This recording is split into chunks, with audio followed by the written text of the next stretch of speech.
Fucking.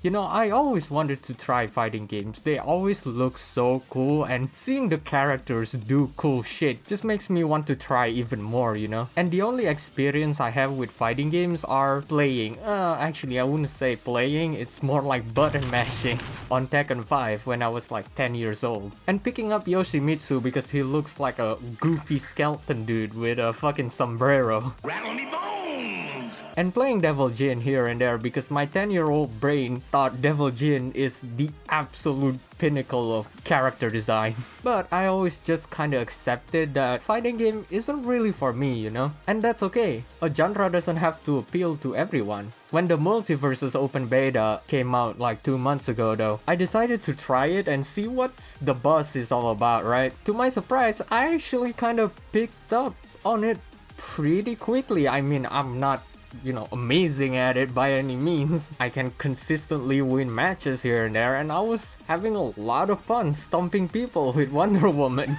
And after trying Multiversus, my fighting game interest kinda spiked again. And I think to myself, maybe fighting games aren't as hard as people think it is. Since I was watching a lot of YouTube people playing Multiversus, I kinda started to get recommended a lot of video around the FGC and fighting game in general. Dudes like Maximilian and Brian F. Videos talking about what makes fighting games special and stuff like that. But the final nail is when EVO 2022 happened. Seeing the whole FGC just get fucking hyped by the announcement on EVO is just like so fucking contagious, you know? I couldn't help but also to get hyped.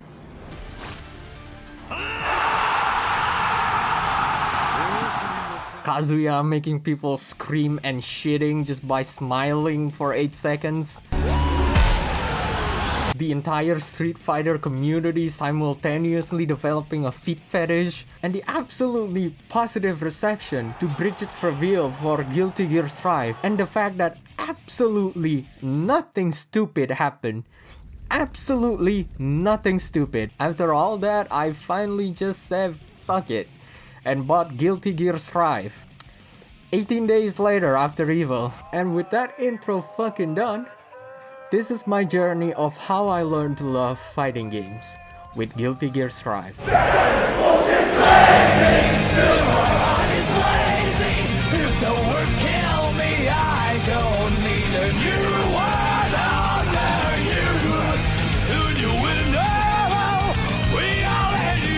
Smell of the game.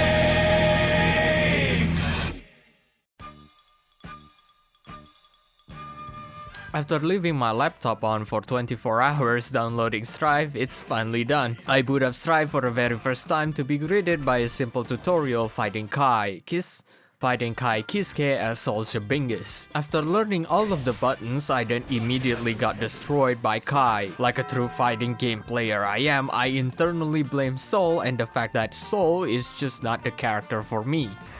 I'm not trash, Sol is just not a character for me. I then quickly jump into the lab and try the actual character I want to play, that being Giovanna. Of course, for a reason that is pretty obvious. She has the same name of my favorite JoJo and practically has a stand. Also TD. After figuring out what moves Giovanna can do on my damn keyboard, and yes, I play on keyboard at the start, more on that later. And I choose to play on keyboard too, cause I have a D-pad. But my dumbass thinks using the WASD move button would be easier since I play FPS. And the attack button is similar to an arcade stick, like kinda, right? Boy, was I wrong though. Inputting motion control on a keyboard is such a pain. My tiny brain like literally cannot comprehend putting motion input into a keyboard. Back to day 1. Strive has a very unique ranking system where it ranks you based on floor level. You can go up and visit a floor level above you, but you can't go down. I then started an online match, but before I have my first online match, Strive matches you up with an NPC soul so that it can analyze your skill and put you in the appropriate floor level. This should frame my skill level very nicely at the beginning, cause I got my ass beat so fucking hard by Soul that it assigned me to floor level 2. I was so shit at motion input I can barely do any special correctly. I tried a match with a normal difficulty NPC bot of Kai and I still got my ass beat. After fighting a couple of matches online, getting my ass torn apart and winning only a couple of rounds, I feel like I was actually having fun. I was feeling like I could definitely improve if I just built up muscle memory on my keyboard or had a better former controller. Wink wink, foreshadowing. Another day, another absolute destruction, because my small brain could not comprehend the button placement on my keyboard. I then kinda just researched where I can buy a fight stick, what the good beginner fight sticks are and stuff like that. But because I live in the middle of nowhere country called New Zealand, the shipping cost is literally half of the price. On top of that, adding in the conversion from USD to New Zealand dollars, the price comes up to I can't afford that shit. So I guess I'm not buying an arcade stick anytime soon. I bought a fight stick.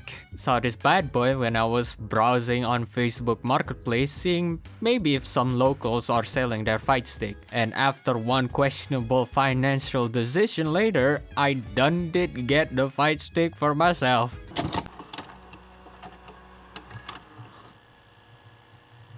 Hello boys and girls, and everyone that does not conform to normal gender norms. My name is Diego. If you're new or want to get into a fighting game, do not think that you can only play fighting game with a fight stick.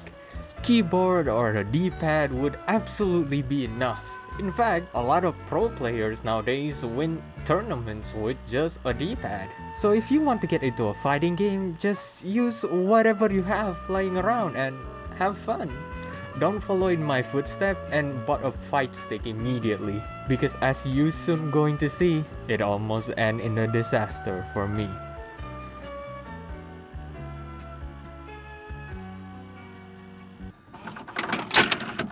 Later that night, I then proceed to boot up Strive, really excited to try out my fight stick. After getting myself familiar with the buttons layout and practicing with the motion inputs, I feel like I was ready to jump into online matches and maybe actually win some matches this time. But I guess I'm not there yet because I proceeded to get absolutely stomped again and again and again. On day 4, nothing much really changed. I got my ass torn apart once again, winning a couple of matches here and there. But after I close the game and lay on my bed, I begin to question everything. Whereas the previous day, I feel like I just isn't nailing down the button layout yet, and despite the beatdown, I feel like I was having fun. But on day 4, it's different. I started to doubt myself. I started to question if fighting games really are a thing for me. I started to think if I wasted my money buying a fight stick, and I kinda just wasn't feeling it anymore.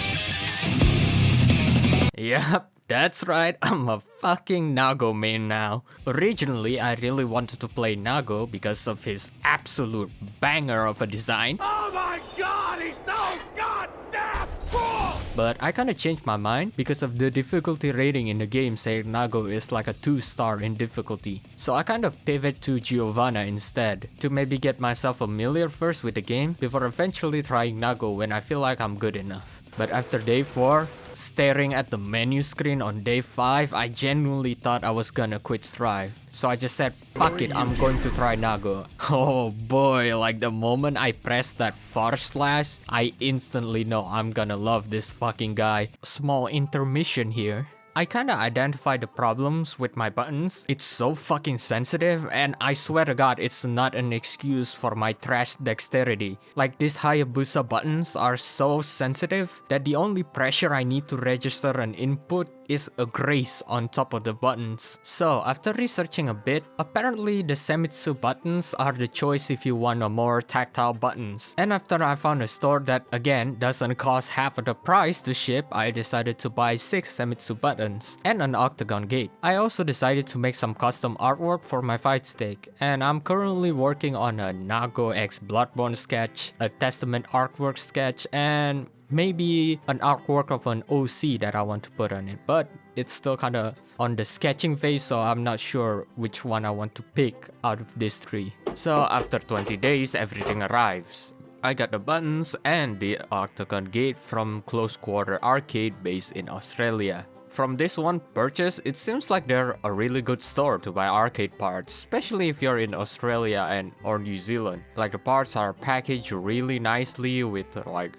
bubble wrap and everything. It took quite a bit of time, but I'm pretty sure it's not their fault. They even gave me some Mentos. But some of you might notice some problem here after I open up the arcade stick. Oh no. Yep, the buttons are soldered in. I am such a fucking idiot. Usually arcade sticks nowadays don't need to be soldered in. Like all the wires has like a sleep connection type thing that you plug into the buttons. I don't really know what it's called, but here's a video of it. And my dumbass just forgot to check my arcade stick first before buying the buttons. I guess this is a lesson to always double check before you buying your parts. Thank God these buttons are like $4 a pop though, so I didn't blow too much money on it, and I also still can save it for future arcade mods, so no major harm done at least. Damn. Always double check your purchase, fellas. Always double check your purchase. Goddamn, I'm such a fucking idiot.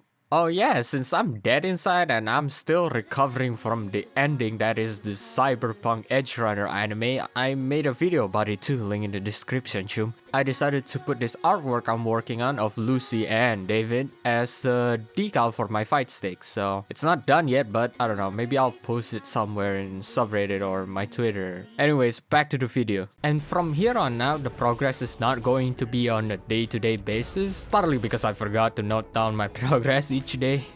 Also, since I pick up Nago, I then proceeded to pretty much develop my skill at a rapid pace. I became more consistent at doing motion inputs. I become better at dishing out his standard slash combo.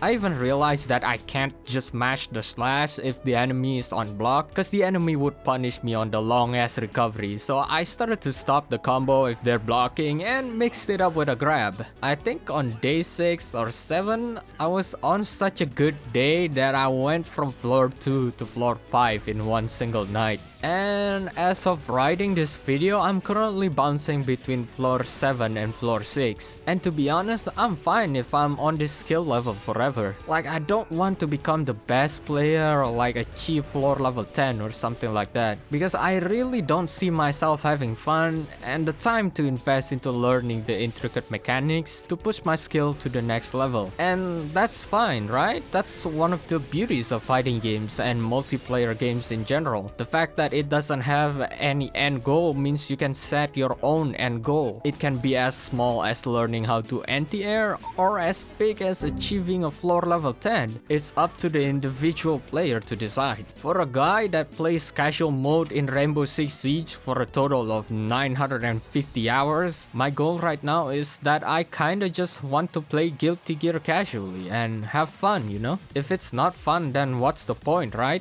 Thankfully, so far, Guilty Gear Strive has been so much fun. And as for what I really want to try next, it's a little known series called Takken.